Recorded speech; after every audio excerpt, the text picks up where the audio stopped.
His name was Randall O'Neill. He was 36 years old, and after 10 years of brutal work schedules in the scorching heat of Dubai, he had finally saved enough to come home for good. The taxi pulled up to the two-story colonial house on Maple Ridge Drive, the house he'd bought with his first engineering bonus 7 years ago. And Randall felt his chest tighten with anticipation. He'd wanted to surprise Annie.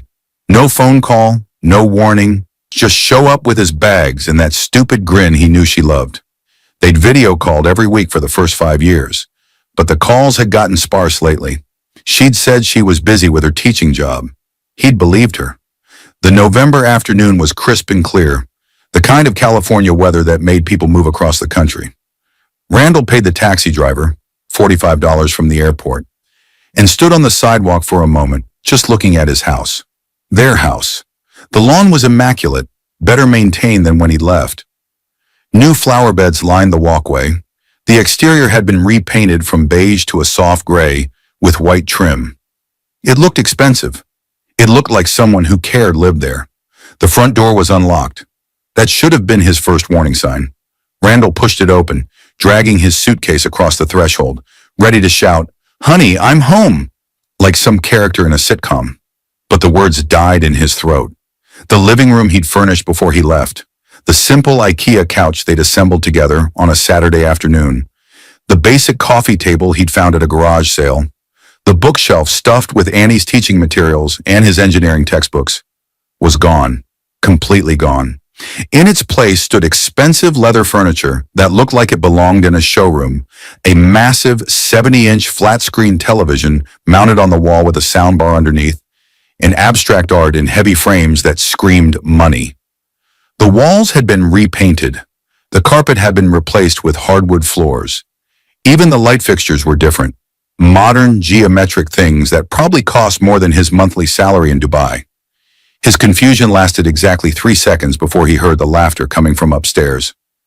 Annie's laughter, that high musical laugh that had made him fall in love with her in college. And a man's voice, low and intimate, saying something that made her giggle in that way she used to giggle with him.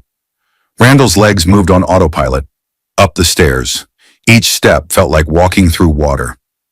Down the hallway, past the guest bedroom that they'd talked about turning into a nursery someday.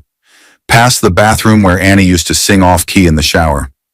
Past the bedroom that should have been theirs alone. The door was ajar, just a crack, just enough. What he saw through that crack would replay in his mind for months, maybe years. Annie, his wife of 12 years, wrapped in silk sheets he'd never bought her, sheets that probably had some ridiculous thread count he couldn't pronounce. Her head resting on the bare chest of a man who looked like he'd stepped out of a luxury car commercial. Tan, fit, probably 6'2", wearing a Rolex that caught the afternoon light streaming through the window. A window that now had custom plantation shutters instead of the basic blinds Randall had installed. "Randall?" Annie's voice cracked like breaking glass. She shot up in bed, clutching the sheet to her chest, her face draining of all color. The man beside her sat up slowly, casually, like he had all the time in the world. Like this was his house. Like Randall was the intruder. The guy had the audacity to look annoyed at the interruption, his jaw tightening as he assessed Randall with cold, calculating eyes. "Who the hell is this?" the man asked, looking at Annie instead of Randall. His voice carried the kind of confidence that came from never being told no, never facing real consequences. "I'm her husband," Randall said. His voice sounded strange to his own ears. Flat, dead, like someone else was speaking through his mouth. "And you're in my house." The man laughed. Actually laughed. It was a short, dismissive bark that made Randall's hands curl into fists. "Your house? Annie, what's he talking about?" Annie's eyes darted between them, her mouth opening and closing, like a fish gasping for air. Her hair was different than he remembered. Shorter, highlighted, styled in a way that probably required weekly salon visits. She was wearing makeup, even though it was smudged now, even though they were in bed in the middle of the afternoon on a Tuesday. Finally, she found words. "Randall, you weren't supposed to. I didn't think you were coming back." "Coming back?" Randall repeated, his brain struggling to process the words. "I've been working in Dubai for 10 years to build us a future. Every paycheck, Annie, Every bonus. I sent money home. For us. For this house. For the life we were supposed to have when I finished my contract. That was years ago, she said, her voice gaining strength, defensiveness creeping in like armor. You stopped sending money 3 years ago. You stopped calling. The video chats became once a month, then once every 2 months. I thought you'd found someone else over there. I thought you'd moved on and were just too much of a coward to tell me. I stopped sending money because I was saving for this. Randall pulled out his phone, hands shaking so badly he almost dropped it, and showed her his banking app. The number at the top read $340,000. I've been living in a cramped apartment with 3 other engineers, eating rice and beans 6 days a week, working 18-hour days in 110-degree heat so we could retire early. So we could have everything we dreamed about. So you'd never have to work another day if you didn't want to. The man in his bed, got up and started pulling on designer jeans that probably cost more than Randall's entire wardrobe. Dark denim, tailored, with a leather belt that had a subtle designer logo on the buckle. Look, man, I don't know what kind of arrangement you had. Arrangement? Randall turned to him, really looking at him for the first time. Mid-40s maybe. Salt and pepper hair styled perfectly. The kind of tan that came from leisure, not labor. Gold watch, expensive cologne that Randall could smell from 6 feet away. I'm married to her. I bought this house. What arrangement do you think we had? Randall, please. Annie was out of bed now, wrapping herself in a silk robe that Randall had definitely never seen before. Champagne-colored, hitting mid-thigh, probably worth more than the simple cotton robes she used to wear. Let me explain. This is Jesse. He's been helping me. When you stopped communicating regularly, when I was alone in this house month after month, year after year, I needed someone. The house is only 7 years old, Randall interrupted, his engineering mind latching onto concrete facts because emotions were too overwhelming. What repairs could possibly have been necessary? I had it inspected before I left. Everything was up to code. Everything was new. Jesse stepped forward, and Randall noticed he was a few inches taller, broader in the shoulders, the kind of guy who probably played tennis at a country club and called it exercise. I think you need to calm down and let the lady speak. The lady? Randall felt something cold settle in his chest, spreading through his veins like ice water. The lady is my wife, and you need to get the hell out of my house. Actually, Jesse said, pulling a business card from his jeans pocket with the smooth confidence of someone who did this regularly. I'm an attorney, Jesse Morrison, Morrison & Associates, family law specialist, and I think you'll find the situation is more complicated than you realize. He held out the card. Randall didn't take it. He just stared at it, at the embossed lettering, at the downtown address that suggested a successful practice. Of course he was an attorney.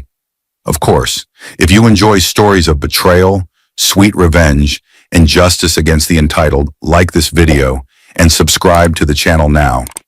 There are brand new stories here every day, each one more intense than the last one you watched and teaches valuable lessons. And tell us in the comments section, what is the most interesting thing about your city that people might not know? Randall stared at the business card still extended toward him. What situation? This is my house. I have the deed. I have the mortgage statements. Everything is in my name. I bought this property in 2017 with money from my engineering contract. My name is on every document. Annie was getting dressed now, her movements jerky, panicked. She pulled on yoga pants, expensive Lululemon ones, he noticed, and a fitted top that he'd never seen before. Her entire wardrobe seemed to have been replaced. Randall, you need to understand. When you stopped responding to my emails, when the calls became once every 2 months, when you'd video chat for 15 minutes and then say you had to get back to work, I thought our marriage was over. I thought you'd moved on. I thought I was just the wife you'd left behind and forgotten about. So you moved another man into our home? Randall's voice was rising now, the shock wearing off, replaced by a hot rage he'd never felt before. His face felt flushed, his hands were trembling. How long, Annie? How long has this been going on? She didn't answer. She was crying now, silent tears running down her face, but she didn't answer. Jesse did. 3 years. Annie and I have been together for 3 years. And during that time, I've invested considerably in this property and in Annie's well-being. I've paid for the kitchen renovation. That was $35,000. I've paid for the bathroom remodels, both of them, another $20,000. I've paid for the flooring, the exterior painting, the landscaping. I bought her that car in the driveway.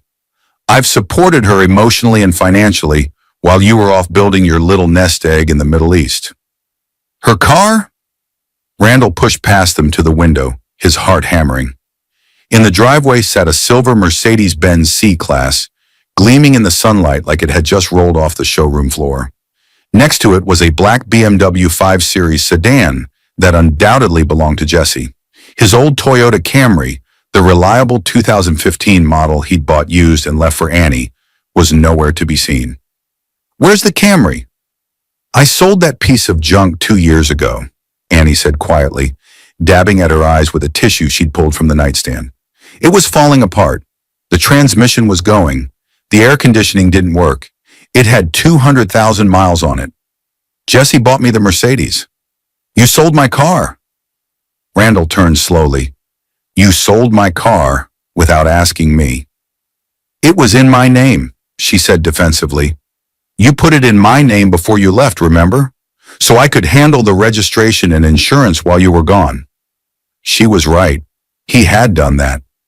He remembered standing in the DMV, signing the title over to her, thinking he was making her life easier, thinking he was being a good husband. That car was paid off. It was reliable. It had years left in it. "It was embarrassing," Annie shot back, her own anger flaring now. "I'm a high school English teacher. I had to park that beat-up Toyota in the faculty lot next to the other teachers' nice cars. Do you know what that felt like? Do you know how many times students made fun of it? Called it my poverty mobile? So you sold it and got a $50,000 Mercedes?" Randall couldn't believe what he was hearing. $48,000, Jesse corrected, and it's a lease, not a purchase. Much more economically sensible. Randall ignored him.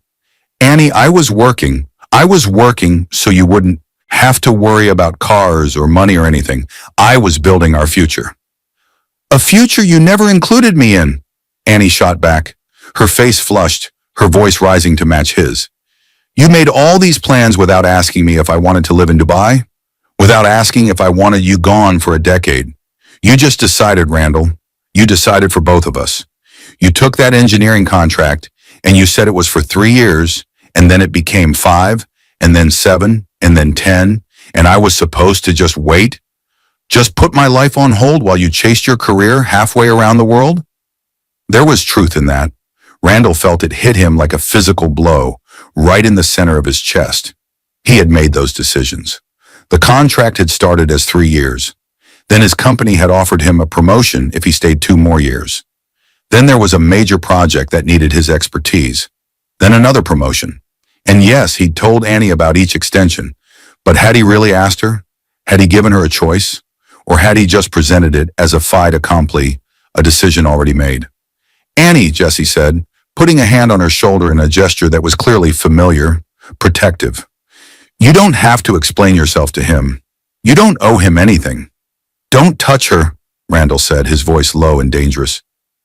Jesse's hand stayed exactly where it was. His eyes met Randall's with a challenge in them. "Or what? You'll what exactly? Call the police? Tell them you abandoned your wife for 10 years and now you're angry she moved on? Tell them you're trespassing in a house that's no longer solely yours? I didn't abandon anyone. We were married. We were committed. I was working for us." "Where is the operative word?" Jesse interrupted smoothly. "Past tense. Annie filed for divorce 16 months ago, in November of last year."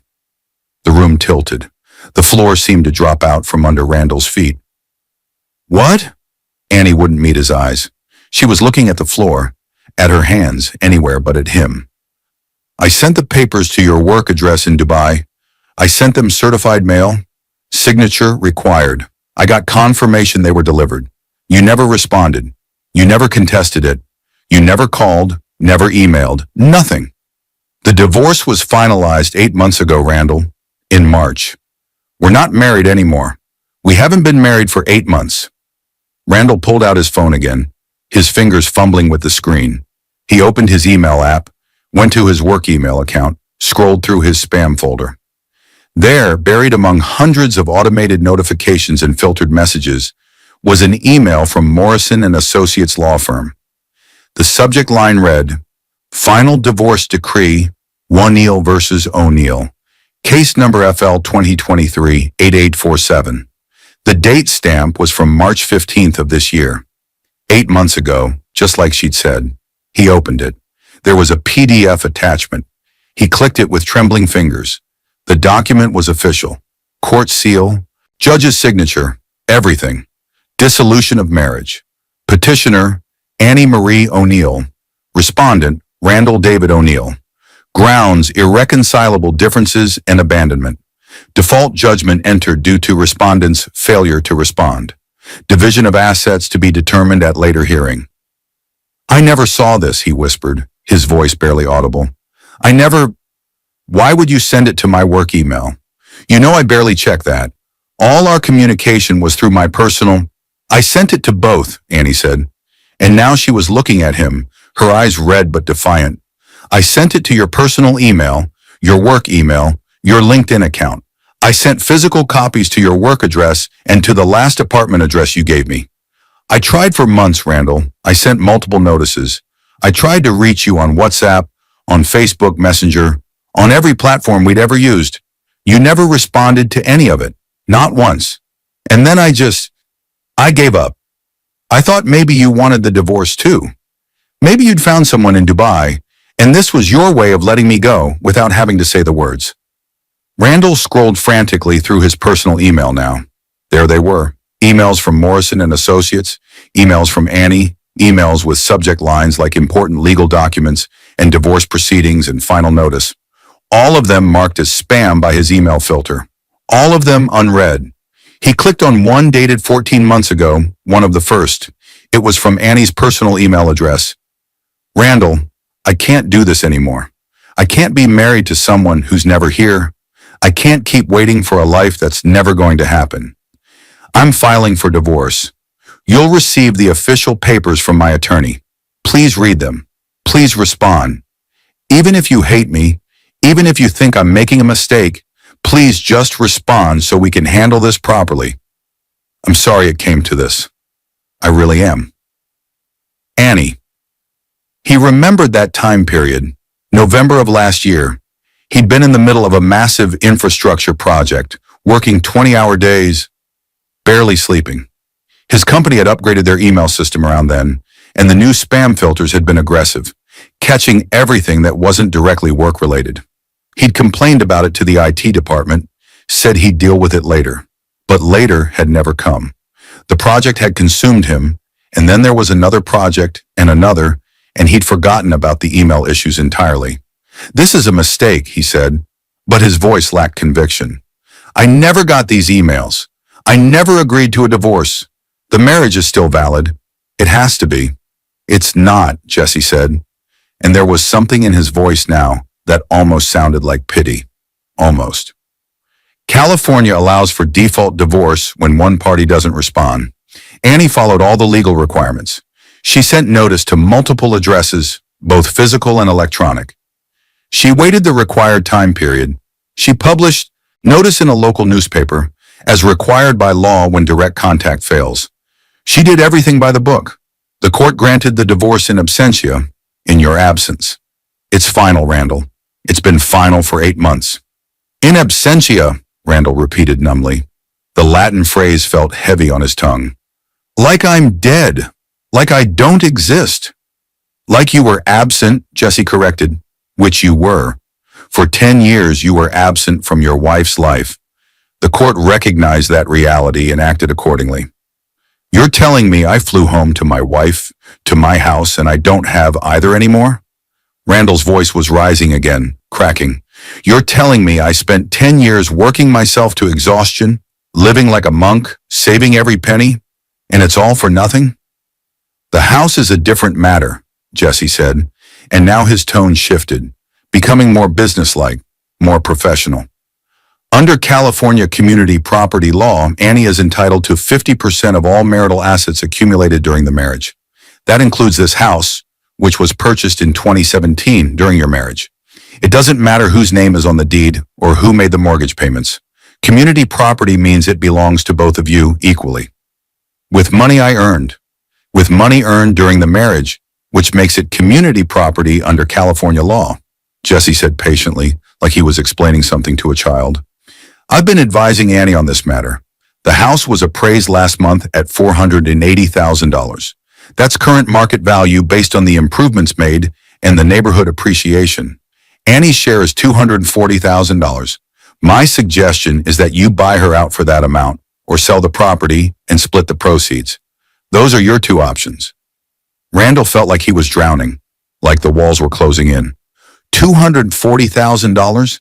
I'd have to give her $240,000 for a house I bought with my own money? A house I've been paying the mortgage on for 7 years?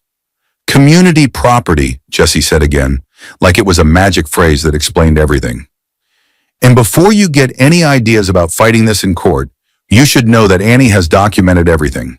Every month you were gone, every missed call, every holiday she spent alone, every anniversary that passed without you even sending a card, every email you didn't respond to. Any judge will see a clear case of abandonment and failure to maintain the marital relationship. You'll lose, Randall. You'll spend thousands on legal fees and you'll still lose. He's right, Annie said softly. I kept records, Randall. I had to, for my own protection. I have text messages showing I tried to reach you. I have call logs. I have emails. I have photos of me alone at Christmas, alone on my birthday, alone at my father's funeral. Do you remember that? 2 years ago, my father died, and you couldn't even fly home for 3 days for the funeral. Randall remembered. The funeral had conflicted with a critical phase of his project. He'd sent flowers. He'd called Annie and talked to her for an hour. He'd thought that was enough. Looking at her face now, he realized it hadn't been anywhere close to enough. I'm sorry about your father, he said quietly. I should have been there. Yes, Annie said, tears streaming down her face again. You should have, but you weren't. You were never there, Randall. And eventually I had to accept that you were never going to be there. That's why I filed for divorce. That's why I moved on. Because I couldn't spend the rest of my life waiting for someone who was never coming home. They had no idea what was coming. Neither Annie nor her lawyer boyfriend understood that Randall hadn't spent 10 years just working. He'd spent 10 years learning how contracts worked, how to spot loopholes and inconsistencies. Learning property law because he'd helped his company navigate international real estate deals worth millions of dollars. Learning patience, strategy, and how to identify people's weaknesses and exploit them without them ever seeing it coming. And right now, standing in his bedroom that wasn't legally his bedroom anymore, watching his ex-wife, God, that hurt, and her attorney lover smirk at him like they'd won some kind of game, Randall made a decision. He wasn't going to rage. He wasn't going to break things or make threats or do anything that could be used against him in court. He was going to do something much, much worse. He was going to outthink them. He was going to find every mistake they'd made, every corner they'd cut, every lie they'd told. And he was going to use the law, their law, the system they thought they controlled, to take everything back. Okay, Randall said calmly. Too calmly. Annie's eyes narrowed. She knew that tone. She'd heard it once before, years ago, when her sister had tried to scam them out of their wedding money by claiming she'd paid for decorations she'd never ordered. Randall had smiled at her sister, agreed to pay her, and then produced receipts proving the sister had actually pocketed the money. The sister had ended up having to repay everything, plus damages. You're right, I should have responded to the divorce papers. I should have been more present. That's on me. Jesse blinked, clearly surprised. He'd expected more fight. So you'll agree to the buyout terms? I need time to think, Randall said carefully. And I need to see all the documentation. The divorce decree, the property appraisal, all the financial records. I want to make sure everything was done properly according to the law. I'm sure you understand. Of course, Jesse said. But there was suspicion in his voice now. He wasn't stupid. He could sense something had shifted. Everything was handled through proper legal channels. I'll have my office send you copies of all relevant documents. I'd appreciate that. Randall picked up his suitcase. Annie, I'll get a hotel for tonight. I need some time to process all this. I'll have my attorney contact you about the next steps. You have an attorney? Annie asked, surprise evident in her voice. I will by tomorrow, Randall said. This is a legal matter now. It requires legal representation. He headed for the door, then paused at the threshold. One more question. One small detail that was nagging at him. The mortgage. I've been paying it automatically from my Dubai account this whole time. $1,800 a month. Who's been getting that money? Annie and Jesse exchanged a look. It was quick, barely a second, but Randall caught it. A guilty look. A look that said they knew something he didn't, and they weren't sure whether to tell him. The mortgage was paid off 2 years ago, Annie said slowly, reluctantly. In October of 2022, Jesse paid the remaining balance as a gift to me. Randall's mind started calculating. October 2022, 2 years ago, but he'd been paying $1,800 a month since then, 24 months. That was $43,200, he said out loud. I've paid $43,200 into an account for a mortgage that doesn't exist anymore? The payments kept coming, Annie said quickly. I didn't know they would keep coming. The bank account stayed open, and the transfers just kept happening automatically. And I thought maybe it was some kind of escrow account or... Where's the money, Annie? Randall interrupted. His voice was still calm, but there was steel underneath now. Where did $43,200 of my money go? Another exchanged look. Jesse cleared his throat. Annie, you don't have to answer that right now. We should speak with our attorney first. Our attorney, Randall said. I thought you were her attorney. I'm advising her in a personal capacity, Jesse said stiffly. Any official legal matters would be handled by my firm, not by me directly, to avoid conflicts of interest. Because you're sleeping with the client, Randall finished. Right, that makes perfect sense. Very ethical. He walked out before either of them could respond. Down the stairs through the living room full of furniture bought with another man's money. Out the front door of the house he'd worked himself half to death to buy. The California sun was setting now, painting the sky orange and pink and purple. Beautiful colors that felt wrong somehow, too cheerful for the moment. Randall stood on the lawn, his lawn, legally speaking, or at least half his lawn, and pulled out his phone. He scrolled through his contacts until he found the name he was looking for. Hassan Ahmed, his closest friend from the Dubai engineering team. Hassan had been his confidant, his drinking buddy on their rare days off, and, most importantly, Hassan had a younger brother who'd gone to law school in California. Hassan, yeah, it's Randall. Listen, I need a favor. That buddy of yours from law school, the one who specializes in property disputes, is he still practicing in California? I need his number, now. Hassan asked why, of course, and Randall gave him the abbreviated version. The words felt strange coming out of his mouth, like he was describing someone else's life. Came home. Found wife with another man. Divorce I never knew about. House I might lose. Brother, Hassan said, his accent thick with concern. This is serious. You need a good lawyer. The best. My friend David, he's the one you want. David Okonkwo. He's expensive, but he's worth it. I'll text you his number right now. The text came through 30 seconds later. Randall saved the number and immediately placed the call, not caring that it was almost 7 p.m. The phone rang 4 times before someone answered. Okonkwo Law. A man's voice, young, alert. Is this David Okonkwo? Speaking. Who's this? My name is Randall O'Neill. Hassan Ahmed gave me your number. I need legal representation immediately. It's regarding a fraudulent divorce decree and possible property fraud. There was a pause, then, Hassan's friend from Dubai? He just texted me about you. Said you were in trouble. Talk to me. What happened? What happened next would change everything. But in that moment, standing outside his house that wasn't quite his house anymore, with the sun setting and the November air turning cold, Randall O'Neill made a promise to himself. He would get justice, not through violence or intimidation, through the law, through the same system that had taken everything from him without his knowledge. He would use it to take everything right back, and neither Annie nor her shark attorney boyfriend would see it coming until it was too late. Randall checked into the Riverside Inn, a mid-range hotel near the highway that smelled like industrial cleaning products and broken dreams. The room was small, a queen bed, a desk, a TV mounted on the wall, but it was clean and it was his. $39 a night for the weekly rate. He'd paid for the whole week up front in cash.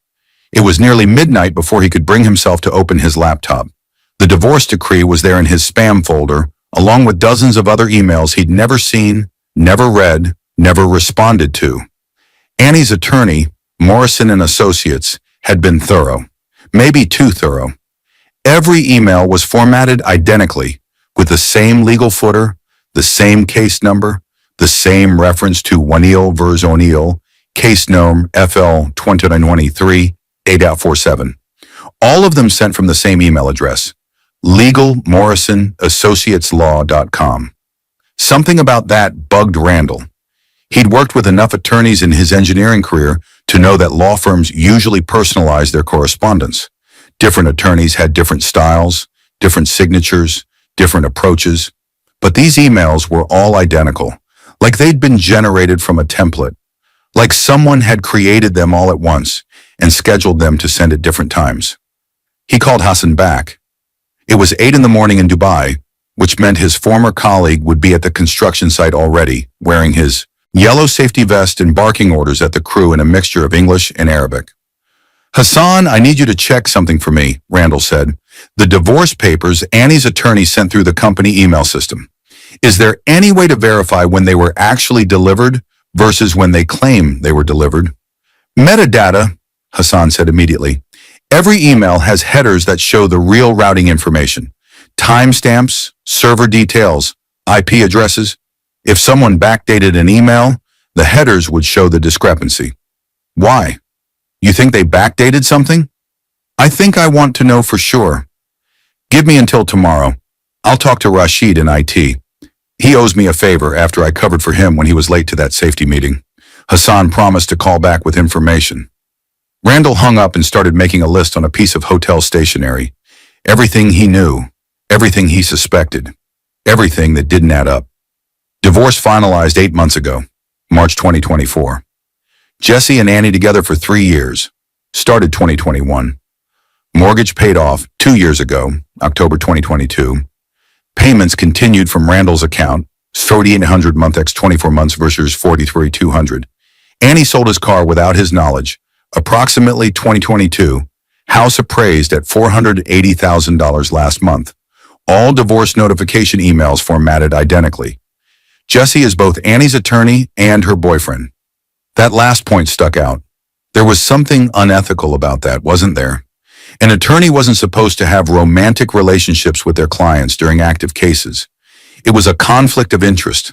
It compromised their professional judgment. Randall made a note to ask David Okonkwo about it. The property appraisal bothered him too. $480,000 seemed high for the neighborhood. Randall pulled up his laptop and started researching. He found Zillow, Redfin, real estate databases. The house next door to his had sold 3 months ago for $425,000. 2 houses down had gone for $415,000. Another house on the same street, slightly larger than his, had sold for $442,000. The market was good. Riverside, California had appreciated nicely over the past few years, but not $480,000 good. Not for a 2,200 square foot colonial in a neighborhood that was nice but not luxurious, convenient but not prestigious. Who had done the appraisal? Randall dug through the divorce documents until he found the property valuation report. There it was, stamped and official looking. Morrison Property Valuation Services, LLC, Independent Real Estate Appraisal. Morrison, the same last name as Jesse. "Son of a bitch," Randall whispered to the empty hotel room. He spent the rest of the night researching. Google became his best friend. Jesse Morrison, age 42, senior partner at Morrison and Associates law firm. Graduated from UCLA Law School in 2008. Specialized in family law and property disputes. Licensed in California since 2009. Also happened to own Morrison Property Valuation Services through an LLC registered in 2019. Also happened to have a somewhat checkered history when you dug deep enough. Randall found a complaint filed with the California State Bar 3 years ago. Allegation: conflict of interest in a divorce case. The complaint had been dismissed due to insufficient evidence, but the details were interesting. A man named Robert O'Neill, no relation, had accused Jesse of having an inappropriate relationship with his wife during their divorce proceedings and then profiting from the property settlement. The complaint alleged that Jesse had overvalued the marital home, forcing Robert to buy out his wife at an inflated price, and then Jesse had moved in with the wife immediately after the divorce was finalized. There was a Yelp review from the same time period, written by someone with the username Robert C. 979. This guy is a snake. He stole my wife and my house, used his position as her attorney to manipulate the situation. Avoid at all costs. The review had been flagged as inappropriate and removed, but Randall found it cached on an internet archive site. He screenshot it, saved it, added it to his growing file of evidence. Make sure you're subscribed to this channel if you have not, because the ending of this story will blow your mind, and drop a comment below telling me what you think Randall should do next. At 7 o'clock the next morning, Randall called the number Hassan had given him. David Okonkwo answered on the second ring, sounding alert despite the early hour. Hassan said you'd be calling. He told me about your situation. I'm intrigued. Intrigued enough to take the case? I don't take cases I can't win, David said. His voice was confident, measured, the voice of someone who knew exactly what he was doing. Come to my office at noon. Bring every document you have. And Randall, if what Hassan told me is true, you might have more than just a property dispute here. You might have fraud, embezzlement, professional misconduct. This could get very interesting.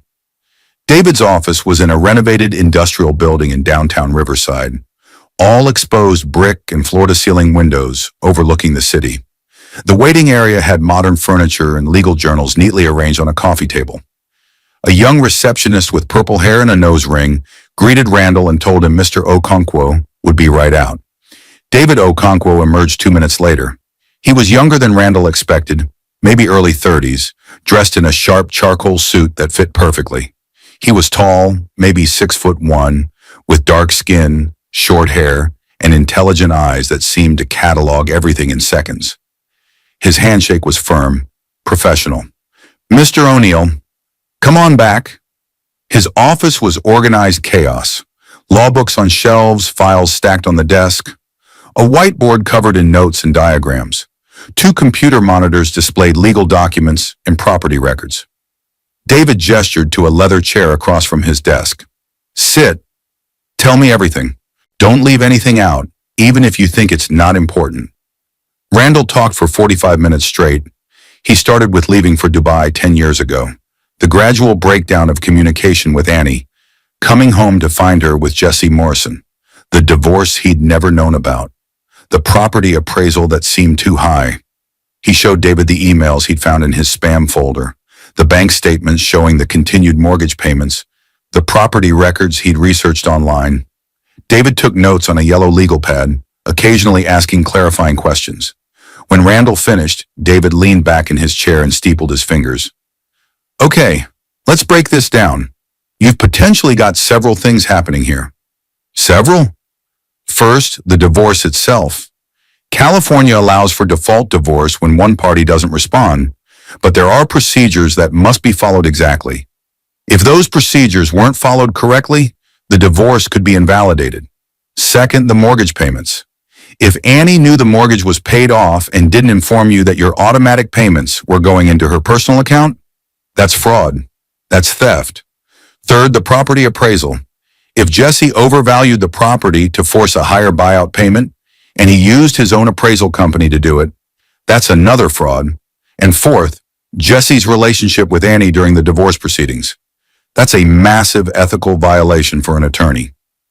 So what can we do? David pulled up something on his computer. Let me make a call first. I have a contact at the county records office. He dialed from his desk phone, put it on speaker. Jennifer, it's David Okonkwo. I need you to pull records on a loan account for me. Sure thing, David. What's the account number? David looked at Randall, who rattled off the numbers from his bank statement. Jennifer put them on hold. Music played for 3 minutes. Then she came back on the line. Okay, I've got it. Mortgage account for 2247 Maple Ridge Drive, Riverside. Original loan amount $310,000 in 2017.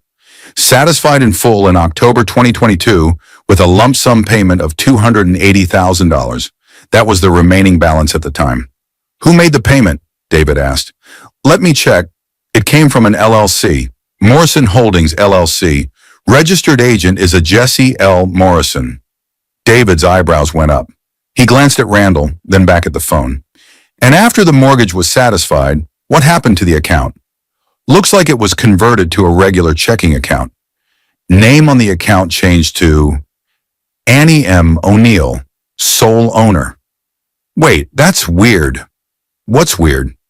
The automatic payment setup wasn't canceled. It's still active, pulling funds from, looks like an international account. Dubai, United Arab Emirates.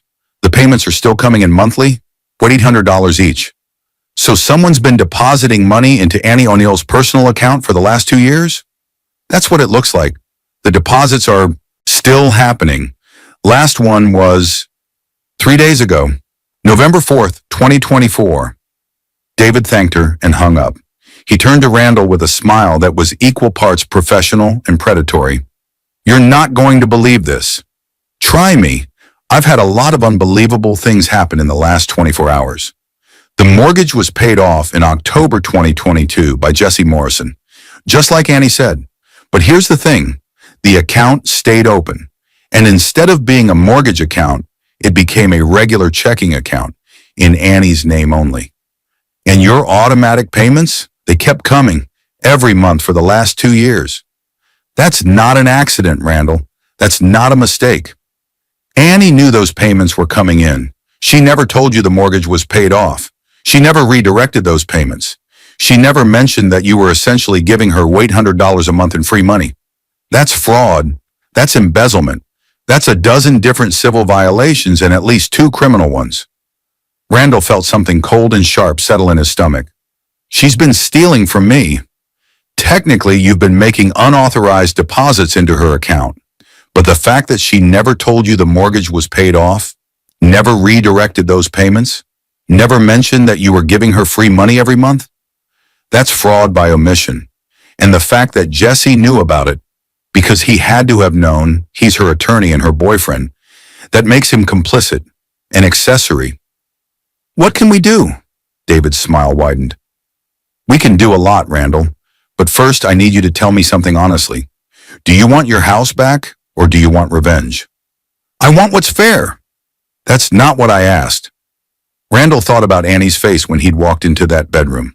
The casual dismissal, the way she'd justified everything, the way Jesse had stood there in his designer jeans and expensive watch, smirking at Randall like he was nothing, like he was just some inconvenient obstacle to be dealt with and discarded.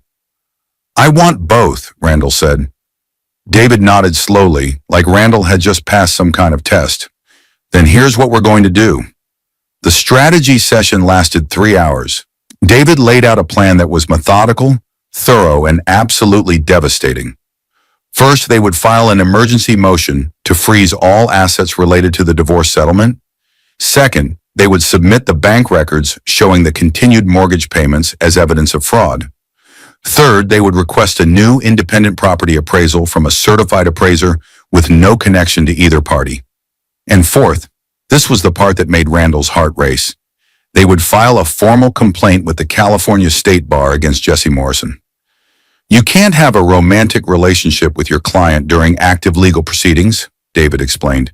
It's a clear conflict of interest. You can't represent someone in a divorce and then also benefit from the divorce settlement. You can't use your own property valuation company to appraise an asset that you stand to benefit from. And you especially can't do all 3 of those things while also knowing that your client is fraudulently accepting money from her ex-husband. Jesse Morrison has violated so many ethical rules that I lost count. Will it work? It'll work. Trust me. I've handled cases like this before. Attorneys who get too greedy, too confident. They think they're smarter than everyone else. They think they can bend the rules because they know the rules. But there's always a paper trail. Always. And Jesse Morrison left a trail a mile wide. The next week was a blur of paperwork and legal maneuvering. David filed the emergency motion with the family court. He submitted the bank records, the property comparables, the evidence of Jesse's other questionable cases. He prepared a 40-page complaint to the state bar documenting every ethical violation Jesse had committed. And then he did something Randall hadn't expected. He reached out to the other ex-husbands. The men who'd left reviews, filed complaints, accused Jesse Morrison of stealing their wives and their assets. David found 5 of them. 3 agreed to provide statements. 1 agreed to testify in court if necessary. Pattern of behavior, David explained. That's what we're establishing. This isn't a one-time mistake. This is Jesse Morrison's business model. He identifies unhappy wives in divorce proceedings, starts relationships with them while he's representing them, overvalues the marital property to force high buyout payments, and then moves in with the wives after the divorces are finalized. And in at least 3 cases, he eventually bought the properties himself through shell companies at prices well below the appraised values. That's fraud. That's racketeering, arguably. That's enough to get him disbarred, sued, and possibly criminally prosecuted. The preliminary hearing was scheduled for late November, just before Thanksgiving. Judge Sarah Whitmore presiding. Randall showed up in his best suit, the one he'd bought for business meetings with oil executives in Dubai, and took a seat behind David at the plaintiff's table. The courtroom was small, traditional, with wood paneling and a California state flag in the corner. Annie and Jesse arrived 15 minutes later. Annie was wearing a designer dress that probably cost $500, black with a modest neckline and hem just above the knee. Conservative, respectable, the kind of thing a defendant wears when they want to look trustworthy. Jesse was in a navy suit with a red tie, looking every inch the successful attorney. They were accompanied by another lawyer, a woman in her 50s with sharp eyes and a no-nonsense expression. Jesse had brought in a partner from his firm to represent him. That told Randall everything about how seriously he was taking this. They took seats at the defendant's table. Jesse glanced over at Randall once, his expression unreadable. Annie wouldn't look at Randall at all. She kept her eyes fixed on the table in front of her, her hands folded, her face pale. "All rise," the bailiff said. "The Superior Court of California, County of Riverside, is now in session. The Honorable Judge Sarah Whitmore presiding." Judge Whitmore entered from a side door. She was in her 60s, with silver hair pulled back in a bun and reading glasses hanging from a chain around her neck. She looked like someone's kindly grandmother until she sat down and fixed the room with a stare that could freeze nitrogen. "Be seated. We're here for the matter of O'Neill versus O'Neill, case number FL 2023-88847. Mr. Okonkwo, you filed an emergency motion to freeze assets and vacate a divorce decree. That's a serious request." David stood. "Yes, Your Honor. We believe the divorce decree was obtained fraudulently, and we have evidence that the defendant has been engaged in a pattern of fraud and embezzlement during and after the divorce proceedings." "That's a serious accusation. Miss Brennan, your response?" Jesse's attorney stood. "Carol Brennan," according to the nameplate on the table. "Your Honor, this is a clear case of buyer's remorse. Mr. O'Neill abandoned his wife for 10 years, failed to respond to properly served divorce papers, and now wants to undo a final decree because he's unhappy with the outcome. The law doesn't work that way." "The law also doesn't allow fraud, Ms. Brennan," Judge Whitmore said. "Mr. Okonkwo, what evidence do you have?" David opened his laptop. "Your Honor, I'd like to submit several pieces of evidence. First, bank records showing that Mr. O'Neill's ex-wife has been accepting automatic payments into her personal account for the last 2 years. Payments totaling $43,200. Payments that Mr. O'Neill believed were going toward a mortgage that was, in fact, already paid off 2 years ago. Paid off, I should note, by Mr. Jesse Morrison, Ms. O'Neill's current romantic partner." Judge Whitmore put on her reading glasses and studied the documents David handed up to the bailiff. The courtroom was silent except for the rustling of paper. After a full minute, she looked up. "Ms. O'Neill, is this accurate? Has your ex-husband been depositing $1,800 per month into your account for the last 2 years?" Annie stood slowly. She looked smaller than she had in the bedroom, diminished somehow. Yes, Your Honor, the payments kept coming after the mortgage was paid off. I didn't know they would keep coming. The account it was set up automatically and I didn't realize. You didn't realize you were receiving $1,800 a month? Judge Whitmore's voice was sharp. For 2 years, that's over $43,000. Ms. O'Neill, you didn't notice $43,000 appearing in your account. Yes, I noticed, but Jesse said what? Annie glanced at Jesse, who was whispering urgently with his attorney. Jesse said it was complicated. He said because the payments were automatic and we didn't know when Randall would notice, we should just let it be until the divorce was final. He said it would complicate things if I tried to return the money before the property settlement was complete. Judge Whitmore removed her glasses. Mr. Morrison, you advised your client, who was also, I gather, your romantic partner, to continue accepting payments that she knew were based on a paid-off mortgage?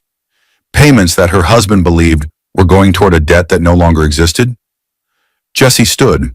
For the first time since Randall had met him, he didn't look confident. He looked cornered. Your Honor, I advised my client that the situation was legally complex. The automatic payments weren't technically fraud because Mr. O'Neill had set them up himself. Your advice was to let your girlfriend pocket $43,000 of her ex-husband's money without telling him the mortgage was paid off? The judge's voice could have cut glass. Mr. Morrison, what were you thinking? I was protecting my client's interests, Jesse said, but his voice lacked conviction. Your client? Or your girlfriend? Or yourself? Judge Whitmore shuffled through more papers. I'm looking at the property appraisal submitted in the original divorce proceedings. Morrison Property Valuation Services, LLC. That's your company, isn't it, Mr. Morrison? I own it, yes, but it's operated independently.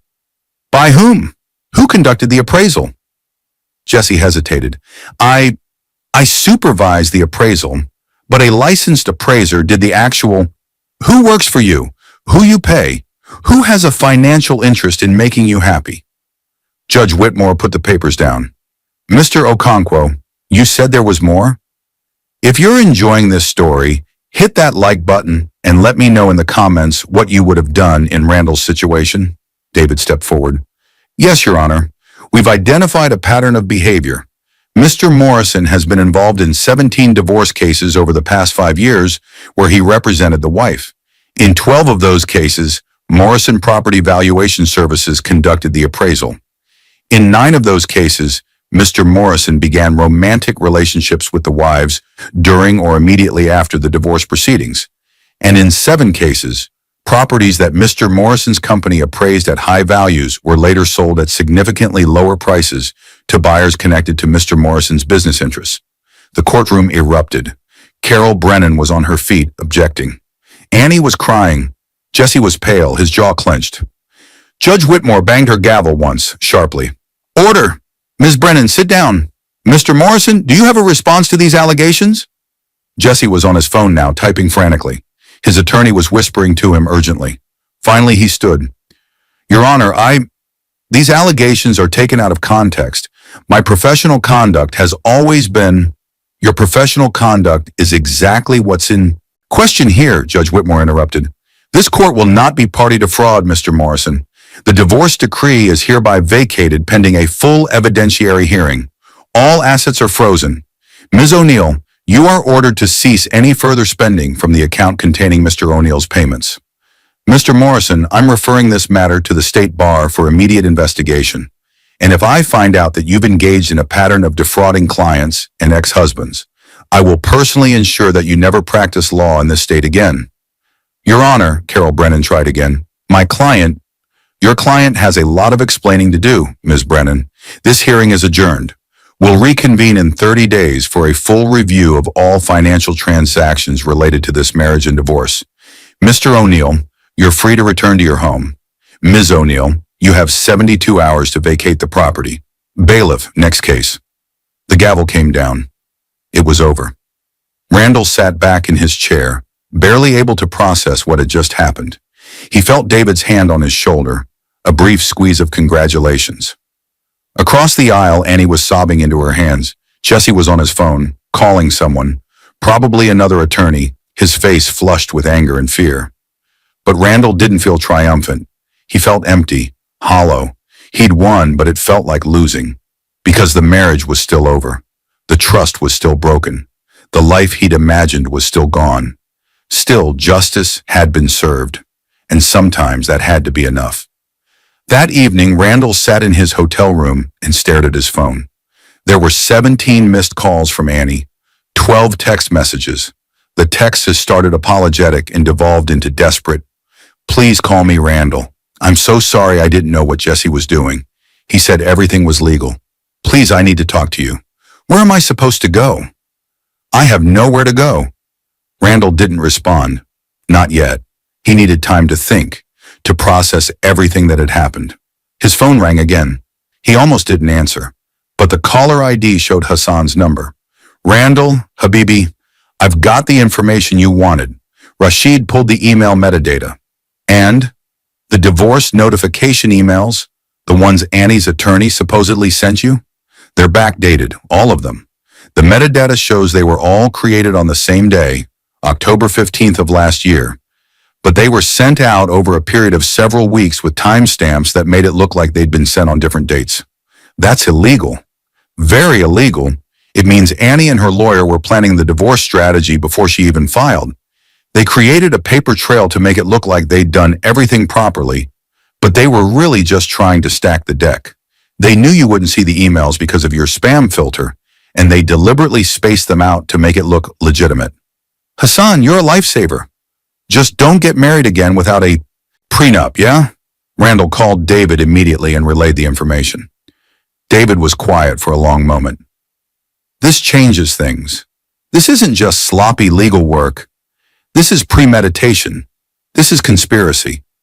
Randall, with this evidence, we can go after Jesse criminally. We're talking wire fraud, possibly racketeering under RICO statutes. I don't want him in prison, Randall said, surprising himself. I just want what's fair. Fair would be him losing his license and paying restitution, but fair might also include some jail time. He's done this to multiple people, Randall. You're not his first victim. If you don't stop him, he'll do it again to someone else. Randall thought about the other ex-husbands David had found. Men who'd lost their homes, their savings, their families. Men who'd been manipulated by someone they'd trusted to help them through one of the hardest times in their lives. Do what you think is right, Randall finally said. I trust your judgment. David filed the expanded complaint the next morning, not just against Jesse Morrison personally, but against his law firm, his property valuation company, and the LLC he'd used to buy undervalued properties. The complaint was 53 pages long and included statements from 4 of the ex-husbands, the email metadata from Hassan, and a forensic analysis of Jesse's business dealings over the past 5 years. The California State Bar launched a formal investigation that afternoon. The district attorney's office opened a criminal investigation 2 days later, and 1 week after that, the local news ran a story. Prominent Riverside attorney under investigation for multi-year fraud scheme. The story went semi-viral. Not national news, but it made the rounds on legal blogs and Reddit. People started coming forward with their own stories about Jesse Morrison. More ex-husbands, a few ex-wives who'd realized after the fact that they'd been manipulated. Even some current clients who suddenly had questions about their case strategies. Morrison and Associates issued a statement saying that Jesse had been placed on administrative leave pending the investigation. Within a week, his name was removed from the firm's website. Within 2 weeks, the firm quietly changed its name to Brennan and Associates. Jesse Morrison's carefully constructed life was falling apart in real time. Annie called Randall again. He answered this time. Randall, I need to talk to you. Please, I've been staying with my mom in Nevada, but I need to explain. I need you to understand. I'm listening. Can we meet in person? There are things I can't say over the phone. They met at a coffee shop in downtown Riverside neutral territory 3 days later. Annie arrived first, sitting at a corner table with a cup of tea she wasn't drinking. She looked different, thinner, paler, no makeup, wearing jeans and a simple sweater instead of the designer clothes Randall had seen her in. She looked more like the Annie he'd married 12 years ago. Young, uncertain, vulnerable. Randall sat down across from her. He'd bought himself a black coffee. They sat in awkward silence for a moment before Annie spoke. "I was angry at you," she said quietly. "For years I was so angry. You left, and you kept saying you'd be home soon. But soon never came, and I was alone. All our friends were getting married, having kids, building lives together, and I was the woman whose husband was always somewhere else. People would ask about you, and I'd make excuses. He's working, I'd say. He's building our future. But after a while, it just felt like abandonment. I was working for us," Randall said. I know you were, but it didn't feel like us, Randall. It felt like you made a decision for both of us, and I was supposed to just go along with it. And when you extended your contract from 3 years to 5, and then to 7, and then to 10, I felt like I didn't matter, like my feelings, my life, my dreams. They were all secondary to your career." There was truth in that. Randall had made those decisions. He'd told Annie about them, but he'd never really asked her permission. He'd assumed she'd understand. He'd assumed the money would make up for his absence. "I should have come home more," Randall admitted. "I should have made you a priority. And I should have told you how I was feeling instead of letting the resentment build." Annie wiped her eyes with a napkin. "When I met Jesse, I was so lonely. He was attentive. He listened to me. He was there, physically there, which is something you hadn't been in years. And when he started suggesting the divorce, at first I resisted, but he was so convincing. He said you'd moved on. He said men who stay overseas that long always find someone else. He said I deserved to be happy, that I'd wasted enough of my life waiting." "Did you love him?" Annie was quiet for a long moment. "I thought I did, but now I think I loved the attention. I loved having someone there. I love not being alone anymore." "Jesse himself? I don't know. When he got arrested yesterday." "He got arrested?" "Wire fraud charges. His bail is set at $500,000. His firm won't put it up. His family won't help. He's in county jail." Annie's voice was hollow. "And suddenly I realized that everything he'd told me, all his promises, all his plans, they were lies. He was using me. He was using the divorce to profit, and I helped him do it because I was too blinded by my own anger to see what was really happening." "I'm sorry," Randall said, and he meant it. "Don't be sorry. I made my choices. I own them." Annie pulled an envelope from her purse and slid it across the table. "This is a check for $43,200. All the mortgage payments you made after the house was paid off, plus $8,240 in interest calculated at 2% annually. I borrowed against my teacher's pension to get the money. It's all I could access." Randall looked at the check. It was from a credit union in Nevada, made out to him, signed in Annie's handwriting. "You didn't have to." "Yes, I did. It's your money. I stole it, even if Jesse told me it was okay to keep it. I stole from you." She pushed another piece of paper across the table. "This is a quitclaim deed. I'm signing over all my interest in the house to you. No buyout, no settlement. It's yours. It was always yours. I just took advantage of your absence to try to take it from you." Randall picked up the deed. It was already notarized, ready to file. "Annie, the house is worth $425,000. Half of that is $225,000. You're entitled to—" "I'm not entitled to anything," Annie interrupted. "I forfeited any claim to that house when I let another man move in. When I let him pay off the mortgage and then pretended like it was mine. When I accepted your money for 2 years without telling you the truth. I don't want your money, Randall. I just want to make this right. As right as I can, anyway." "What will you do?" "I have my teaching job in Nevada. It pays okay. Not great, but okay. I have a small apartment. I'm in therapy, real therapy this time, with a licensed psychologist who's not trying to sleep with me. I'm working on figuring out who I am when I'm not angry, when I'm not dependent on someone else, when I'm not looking for someone to fill the holes in my life." She managed a weak smile. "Turns out I'm kind of a mess, but I'm working on it." "I'm glad." They sat in silence for a moment. The coffee shop was busy around them, people typing on laptops, having meetings. living their normal lives while Randall and Annie tried to figure out how to untangle 12 years of marriage and 3 years of lies. "I destroyed us," Annie said finally. "I destroyed what we had because I was angry and lonely and selfish. And I'm sorry. I'm so sorry, Randall. You deserved better than what I did to you." "I deserved better communication," Randall corrected gently. "And you deserved a husband who was actually present. We both made mistakes. Your mistake was working too much. Mine was having an affair and trying to steal your house." "When you put it that way," they both laughed, a brief moment of dark humor in the wreckage of their marriage. Then Annie stood up. "I should go. I have a long drive back to Nevada. But Randall, I hope you find someone who appreciates what you're willing to sacrifice for the people you love. You deserved a better wife than I was. You deserve happiness." She left before he could respond. Randall watched her walk out of the coffee shop, climb into her old Honda Civic, the car he'd bought years ago, the car she'd sold and then bought back, and drive away. He felt a strange sense of closure, like a door had been shut that had been hanging open for too long. His phone buzzed. Text from David. "Jesse Morrison pleaded guilty this morning. 2 years county jail, permanent disbarment, 850 KI in restitution to multiple victims. He's done." Randall typed back.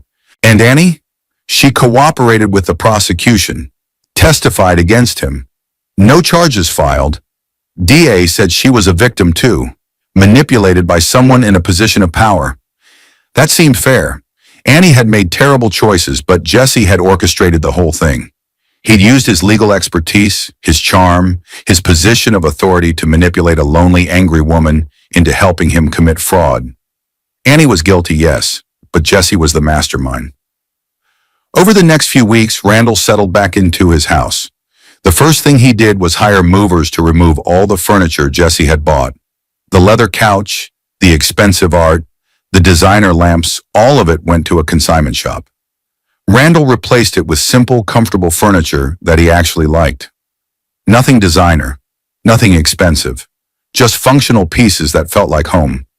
He sold the Mercedes-Benz that Jesse had bought for Annie and bought himself a new Toyota Camry. Reliable, practical, paid in cash. He took David's advice and started the property inspection business, O'Neill Home Inspections, LLC.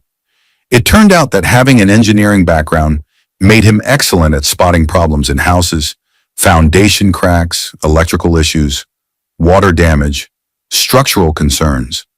And his story, which had been covered in the local news, gave him instant credibility. People trusted him. They knew he was the guy who'd exposed a corrupt lawyer.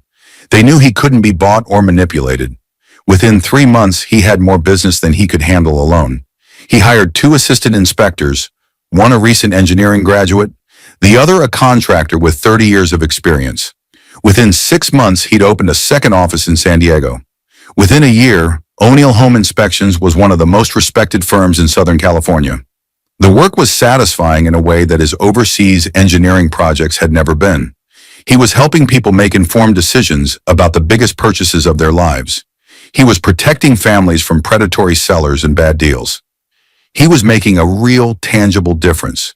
And he was home every night, sleeping in his own bed. Annie kept sending her payments, $500 a month, just like she'd promised, even though he'd told her it wasn't necessary. He deposited them into a savings account and didn't touch them. He figured he'd give the money back to her eventually, maybe when she'd paid off half of what she owed. She was trying to make amends. He could respect that. They exchanged occasional emails, brief updates on their lives. She was doing well in Nevada. Therapy was helping. She joined a support group for people who'd been manipulated by narcissists. She was learning to trust her own judgment again, to recognize red flags, to set boundaries. Randall didn't respond to most of her emails, but he read them. And sometimes late at night, he found himself typing responses he never sent. Things like, "I'm glad you're doing better," or "You deserve happiness," or "I forgive you." He never sent those messages. Maybe he would someday. Maybe he wouldn't. Forgiveness was complicated, and he wasn't ready yet. One afternoon in March, exactly 1 year after the divorce had been finalized, exactly 2 years since Randall had walked into his house and found his life in ruins, David called him. You remember the restitution Jesse Morrison owes? The $850,000 to multiple victims? Yeah, I remember. He can't pay it. He lost everything. His law license, his house, his savings. He's working as a paralegal at some strip mall law office making $19 an hour. The victims are getting pennies on the dollar. That's unfortunate. It is, but here's the thing. You're one of the victims entitled to restitution. And because you cooperated with the prosecution, because you provided evidence, because you testified, you're first in line. The court just awarded you $127,000 from the liquidation of Jesse's assets. Randall was quiet for a moment. $127,000? From what? He had to sell his BMW, his Rolex collection, some investment properties he owned through LLCs. After the other victims got their shares, there was $127,000 left. It's yours. Randall thought about it. Thought about Jesse Morrison, disgraced and working for minimum wage. Thought about the empire he'd built by defrauding vulnerable people and how it had all come crashing down. There was justice in that. Poetic justice. Put it in a trust, Randall said, for victims of attorney fraud, people who can't afford to fight back when their lawyers screw them over. Let them use it for legal fees, expert witnesses, whatever they need. Randall, that's a lot of money to give away. I don't need it. I've got my business, my house, my savings. And maybe the next person who gets screwed by someone like Jesse Morrison will have a fighting chance because of this. You're a good man, Randall O'Neill. I'm trying to be. 2 years after returning home from Dubai, Randall was having dinner with David at a restaurant downtown. They'd become friends over the course of the legal battle. Real friends, not just attorney and client. They met for dinner once a month, talked about life, business, everything. You ever regret how it all went down? David asked over dessert. Going after Jesse so hard? Destroying his career? Randall thought about it. Thought about Jesse Morrison sitting in county jail, then emerging 16 months later to work as a paralegal. Thought about the hundreds of thousands of dollars in restitution, the lives he'd ruined, the families he'd torn apart. No, Randall said. He was running a scam, ruining lives. Someone had to stop him. You did more than stop him. You destroyed him. I exposed him, Randall corrected. He destroyed himself. I just made sure everyone could see what he really was. David nodded slowly. Fair enough. And Annie? You ever think about reconciliation? No, Randall said. But even as he said it, he wasn't entirely sure it was true. Annie had made mistakes. Terrible mistakes. But she'd also been lonely, vulnerable, targeted by a predator who knew exactly how to exploit her weaknesses. Did that excuse what she'd done? No. But it explained it. An explanation wasn't the same as justification, but it was something. I think, Randall said carefully, that what Annie and I had is over. It ended before I even came home. Maybe it ended when I got on that plane to Dubai 10 years ago. Maybe it ended when I chose my career over our marriage for the 10th time. But that doesn't mean I hate her. It just means we're done. That's mature of you. Maturity is just another word for being too tired to hold grudges. They both laughed at that. As they paid their bill and walked out into the California evening, Randall felt something he hadn't felt in years. Contentment. Not happiness exactly. He wasn't sure he'd ever be truly happy again. Not in the way he'd been happy before Annie's betrayal. But contentment was something. It was peace. It was waking up in the morning and not dreading the day ahead. It was enough. 3 years to the day after he'd come home from Dubai, Randall got an envelope in the mail. Inside was a check for $6,000, the final payment from Annie, bringing her total repayment to $5,102, more than the original $40,200 she'd taken. And a letter written on simple notebook paper. Randall, this is the last payment. I've paid back everything I owe you, plus extra for the pain I caused. I know money doesn't fix what I did, but I wanted you to know I kept my word. Every single month, even when it was hard, I made the payment. I'm getting remarried. His name is Tom Reeves. He's a history teacher at my school. We've been dating for a year and took our time getting to know each other. We're both in therapy, together and separately, because I refuse to make the same mistakes twice. He's kind and patient and nothing like Jesse. He knows everything about what I did, and he's chosen to love me anyway. I don't deserve him, but I'm going to spend the rest of my life trying to deserve him. I wanted you to hear it from me first, not from some random email or Facebook post. I don't expect you to be happy for me. I don't expect forgiveness or friendship or anything from you. But I wanted you to know that the therapy helped. The work I did on myself helped. And in some strange way, what you did, exposing Jesse, holding me accountable, refusing to let me get away with fraud, that helped too. You could have just let me keep the money and walked away. You could have gotten your revenge and left me destroyed. But you didn't. You held me accountable, yes, but you also showed me mercy. You let me make restitution. You let me rebuild. You gave me the chance to become someone better. I'll never be able to thank you enough for that. I hope you're happy, Randall. I hope you found whatever it is you were looking for when you went to Dubai all those years ago. And I hope someday you can think of me without anger. With genuine gratitude, Annie Randall read the letter 3 times. Then he folded it carefully and put it in a drawer with all the other documents from that chapter of his life. The divorce papers, the settlement agreement, the news articles about Jesse's sentencing, the check from Annie's final payment. He sat down and wrote a response. The first one he'd written in 3 years. Annie, congratulations on your engagement. I mean that sincerely. You deserve happiness, and I hope Tom gives you everything I couldn't. I'm doing well. The business is thriving. The house feels like home again. I've made peace with how things turned out. We weren't meant to make it, you and I.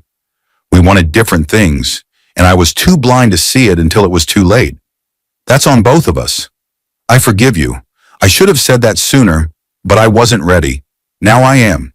You made mistakes, but so did I. Mine were just less dramatic. You taught me that presence matters more than provision, that love requires more than good intentions and wire transfers. I needed to learn that lesson, even though it hurt. I hope your marriage to Tom is everything ours should have been. Be happy. Randall. He sent the email before he could second-guess himself. Annie responded 10 minutes later with a single word. Thank you. That night, Randall went out to dinner. Not alone this time. He'd been seeing someone, Jasmine, the pediatric nurse he'd met at a restaurant bar 2 years ago. They'd taken it slow, very slow. Coffee dates for the first 2 months, then dinner dates, then eventually weekend trips and meeting each other's friends. She knew his whole story. He'd told her everything on their 5th date, figured she deserved to know what kind of baggage she was signing up for.